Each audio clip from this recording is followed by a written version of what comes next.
For once I get a monitor to look at. Bathroom mirror. Can actually see how I'm framed while I'm talking. Yeah, just hanging out, relaxing after finishing a shift. And a few more thoughts on the new trailer. I'm piecing together more of the story, but more importantly, I'm piecing together where some of the actual big set pieces are going to occur. I'm thinking right now that the first big dogfight between the TIE Fighters and the Millennium Falcon on Jakku, that will be like the first major set piece in the movie, although there's going to be other stuff happening around there. There's fighting, shooting. Finn has to basically escape the Star Destroyer after he gets a crisis of conscience, and then his TIE Fighter is damaged and he crashes on Jakku, at which point he runs into Rey, and they get shot at, and eventually the Falcon gets involved in some way, and TIE Fighters are pursuing it. That sequence looks really exciting. I'm very impressed with the dogfight shots in the trailer. They look really dynamic and fun. So at the end, I'm guessing that the Resistance, as they're called now instead of the Rebellion, has an attack on the Starkiller base, which has been carved out of this icy, snowy moon. You see some shots of that in the trailer.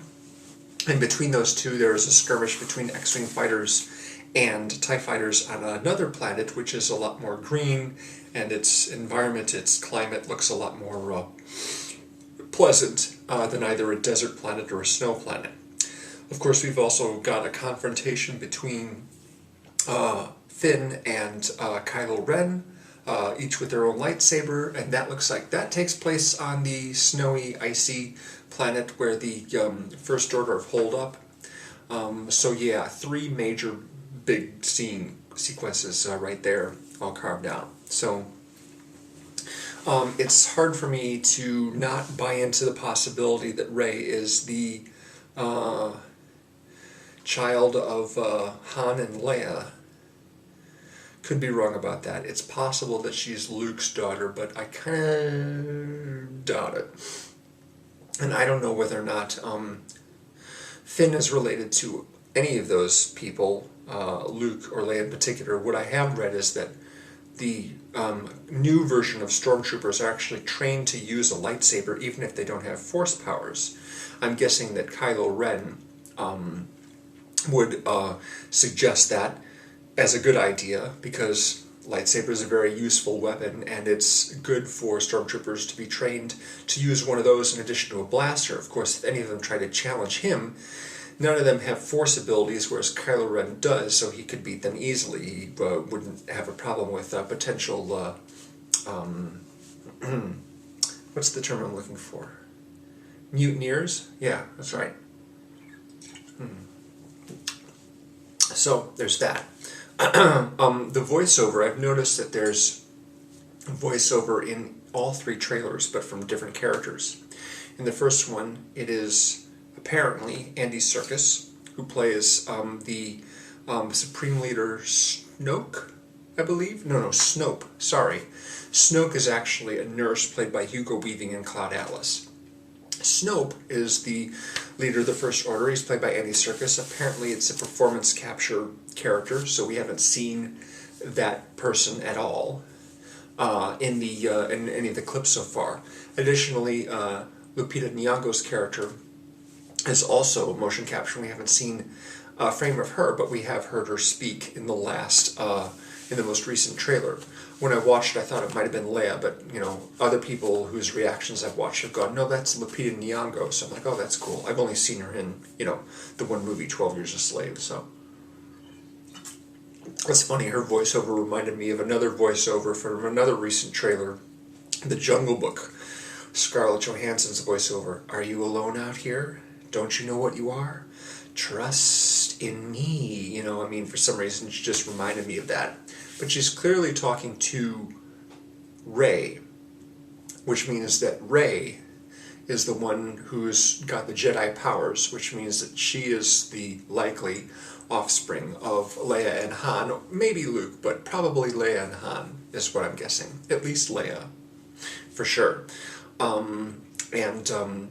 That Lupita Nyong'o's character is either a Jedi or a former Jedi or someone who is simply Force sensitive. And Poe Dameron, the Oscar Isaac character, probably don't know if he has any Force powers. He's probably just a crack pilot, just like Han Solo has been, and maybe still is. Finn, maybe no relation at all to any of these characters. No blood relation anyway. But he seems like a stormtrooper who has a crisis of conscience and decides to sabotage some troop movement or troops that are preparing to leave the Star Destroyer that he's based on, at which point he tries to escape and his craft gets damaged and he lands on Jakku, at which point he runs into Rey, and then they are on the run, and then the plot is set in motion that way. So how they intersect with Han and Leia and all that stuff, don't know. But I do know is that Han and Leia are on the green planet, whatever that name is, that's, you know, around somewhere around the middle of the story, because that's where we see Leia in the footage from the new trailer. And of course, we know that Poe is there on that planet, we know that Rey is on that planet, we know that Finn is on that planet at some point, so they're probably all working together at that point. And the one bit that isn't in the trailer that was in one of those little teaser clips that were released in the days before the trailer was that shot of Rey looking up in the sky with this apprehensive look on her face and seeing the squadron of TIE fighters flying over her head. That was a cool little bit right there. But yeah, love the dogfight footage. Looks really great, looked very dynamic, and just lots of fun. So yeah, that'll be great. I'm really looking forward to those, and I'm going to suggest that the pursuit of the Millennium Falcon on Jakku by the TIE fighters will be like the big best action scene of like the entire year, if you know, at least the movie. But we'll see about that. What else? The voiceover in the second was from Luke, of course, and given that someone seems to be handing Rey a lightsaber, I gather he is talking to her as well. So yeah, it's looking more and more like Rey is the person who will sort of take the Luke character, whatever, you know, is the sort of primary Force-enabled hero character of these new movies, and not Finn or Poe Dameron. Could be wrong, but that's where I'm going with.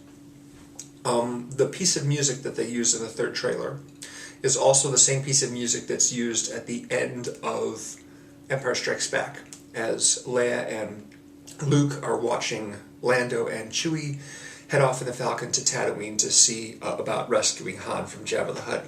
And I gotta say, I was a little disappointed that that piece of music was not used in some way at the end of Revenge of the Sith. I thought that would have been the perfect piece of music to end the prequel trilogy on. But I have a lot of other problems with the way they did that, because Obi-Wan walks up to Owen and Beru on Tatooine and just hands them the baby and leaves without ever saying a word to explain exactly who the baby is and why they need to take him, and who he is for all that matter. It would have been nice to just have a brief shot of him just speaking to them, even if we don't actually hear what he's saying, because that's sort of a trend with the last scene in the Star Wars movies, is that there is no talking, it's just people hanging out as John Williams' score plays.